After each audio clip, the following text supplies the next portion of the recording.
ভারতের প্রধানমন্ত্রী নরেন্দ্র মোদীর ইন্দোনেশিয়ার রাজধানী জাকার্তা সফরকে ঘিরে দুই দেশের কৌশলগত সম্পর্ক আরও জোরদার হওয়ার প্রত্যাশা তৈরি হয়েছে। প্রতিরক্ষা, সামুদ্রিক নিরাপত্তা, বাণিজ্য, প্রযুক্তি ও সাংস্কৃতিক সহযোগিতা সহ বিভিন্ন ক্ষেত্রে বিদ্যমান ও অংশীদারিত্বকে আরও গভীর করার লক্ষ্যেই এই সফর অনুষ্ঠিত হচ্ছে।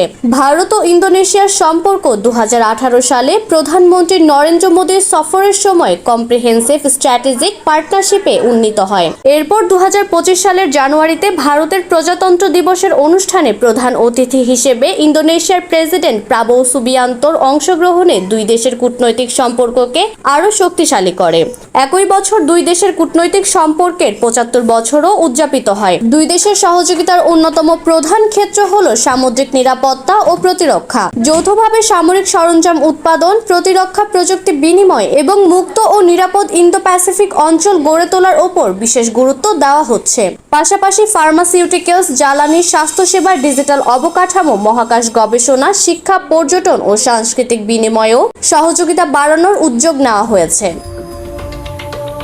এর আগে 2026 সালের 7 জুন নয়াদিল্লিতে অনুষ্ঠিত অষ্টম ভারত ইন্দোনেশিয়া যৌথ কমিশন সভায় ভারতের পররাষ্ট্রমন্ত্রী ডক্টর এস জয়শঙ্কর এবং ইন্দোনেশিয়ার পররাষ্ট্রমন্ত্রী সুগিয়োনো সহ সভাপতিত্ব করেন। সভায় রাজনীতি, প্রতিরক্ষা, নিরাপত্তা, সামুদ্রিক সহযোগিতা, বাণিজ্য, বিনিয়োগ এবং কৃত্রিম বুদ্ধিমত্তা সহ বিভিন্ন ক্ষেত্রে সহযোগিতার অগ্রগতি পর্যালোচনা করা হয়। জাকার্তা থেকে সংবাদদাতা দীপিকা মেহতার তথ্য মতে, প্রধানমন্ত্রী মোদীর এই সফর দুই দেশের বিদ্যমান কৌশলগত অংশীদারিত্বকে আরও শক্তিশালী করবে।